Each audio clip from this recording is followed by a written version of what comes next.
بسم اللہ الرحمن الرحیم۔ اللہ تعالیٰ کے فضل و کرم سے اس درس کا آغاز کرتے ہیں انشاءاللہ قرآن مجید کی پہلی سورت سے، جو اللہ کے نبی پر غار حرا میں نازل ہوئی اور اللہ کے انسانیت کے لیے آخری اور کامل ترین پیغام، جو انسان کی دنیا و آخرت دونوں کی نجات کا باعث ہے اگر اس پر عمل کیا جائے۔ اس کی ابتدا جس سورہ سے ہوئی ہے اس کا آغاز کرتے ہیں۔ سب سے پہلی آیت بسم اللہ الرحمن الرحیم۔ یہ عرض کر دوں کہ اہل بیت اطہار کے فرامین کے مطابق بسم اللہ الرحمن الرحیم قرآن مجید کی ہر سورت کا جز ہے اور حصہ ہے، سوائے سورہ توبہ کے کہ جس کے آغاز میں بسم اللہ الرحمن الرحیم نہیں آئی۔ بسم اللہ الرحمن الرحیم، بسم اللہ شروع اللہ کے نام سے، یعنی میں ابتدا کرتا ہوں اللہ کے نام سے، الرحمن الرحیم جو رحمان بھی ہے اور رحیم بھی۔ رحمان اور رحیم میں خداوند عالم نے جو دو صفات اپنی بسم اللہ میں تذکرہ کی، ان میں دو قسم کی رحمت مراد ہے، ایک رحمت رحمان والی اور ایک رحمت رحیم والی۔ رحمان سے مراد اللہ کی رحمت عام ہے اور رحیم سے مراد اللہ کی رحمت خاص ہے، یعنی شروع اللہ کے نام سے جس کی ایک رحمت عام رحمت ہے، جس سے مومن بھی فائدہ اٹھاتے ہیں دنیا میں، اور جس سے اللہ کے نافرمان اور اللہ کے قانون کو نہ ماننے والے بھی فائدہ اٹھاتے ہیں۔ جیسے کہ ہم دیکھتے ہیں دنیا میں اللہ کی باتیں ماننے والے اور اللہ کی باتیں نہ ماننے والے دونوں کو اللہ کی نعمتیں ملتی ہیں۔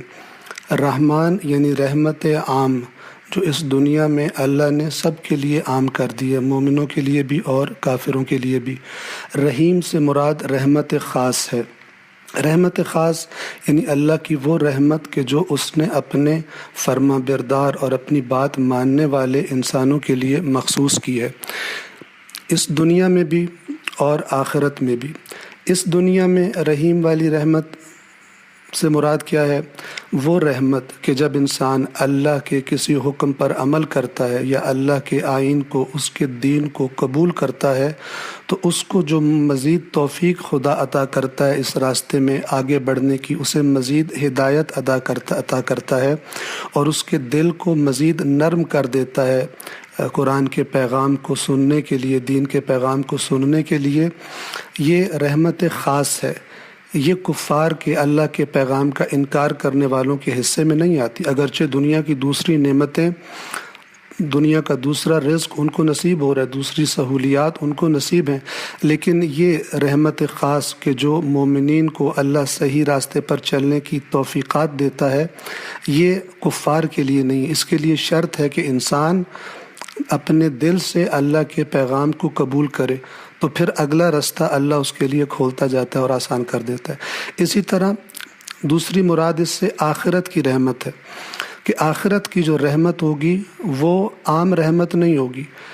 ایسا نہیں ہوگا کہ قیامت کے دن بھی اللہ کے نافرمان جو اس دنیا میں اس کی نعمتوں سے استفادہ کر رہے ہیں، قیامت کے دن بھی اللہ ان کو ان نعمتوں اور رحمتوں سے استفادہ کرنے دے، بلکہ قیامت کے دن اس کی رحمت صرف ان لوگوں کے لیے مخصوص ہو جائے گی کہ جنہوں نے دنیا میں اللہ کی باتیں مانی تھی۔ اور اس کا اشارہ قرآن کریم میں